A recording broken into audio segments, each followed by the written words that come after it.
Thank you. Good afternoon again, and thank you for the opportunity to speak with you today. My name is Holly Reynolds and I'm a founding board member of the Little Big Foundation, and I'm joined today by our CEO, Sarah Matthews. At the heart of our mission is this belief that social connection is the fabric of our society. Connection, the opposite of loneliness, and community are skills to be honed and muscles to be flexed for most people. But too many of us lack the opportunity to flex this muscle. We've seen the power of connection firsthand at our work at the Little Big House in Summer Hill.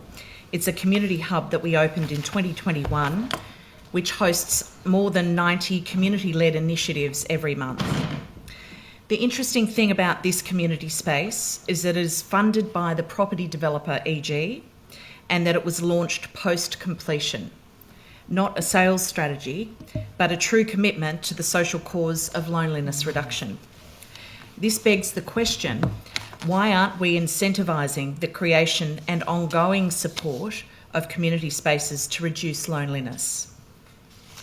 We know that housing density is growing to deal with a housing shortage, and with it comes the risk of isolation. But density doesn't have to be soulless. It does need, however, intentional design to create opportunities for connection. And this is where planning and collaboration become so important. Building homes without community spaces is like building a house without a foundation. It's unstable. Developers, councils and state departments need to embed community infrastructure, and not just the hardware but the soft infrastructure, the social infrastructure, into every new development.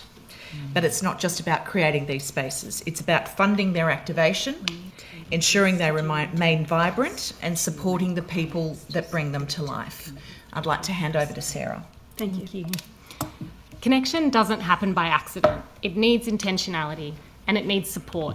I'd like to highlight two key takeaways that we've learnt at our experience at the Little Big House. Firstly, that spaces matter, but they need to be alive with activity. A leafy park is valuable, but not nearly as valuable as one alive with Saturday sport, birthday parties and walking groups.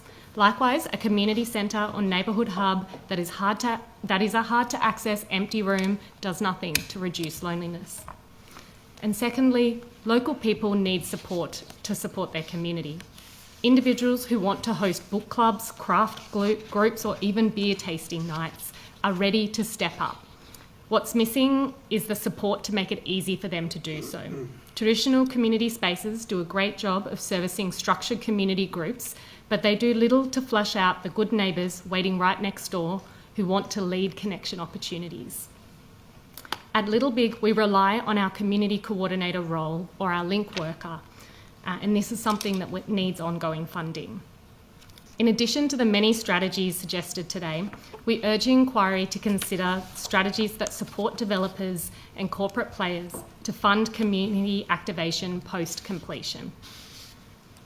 To consider density bonuses for developers implementing community building initiatives, and to create guidelines for incorporating loneliness prevention in large-scale residential projects. It cannot be ignored that development disrupts community cohesion, leaving people asking, is this still my community? And is this somewhere that I will feel at home? By making it enticing for corporate players alongside government to support volunteer-driven programs and ensuring spaces for connection, we can give people somewhere to belong, no matter how their neighbourhood evolves. Thank you. Thank you very much.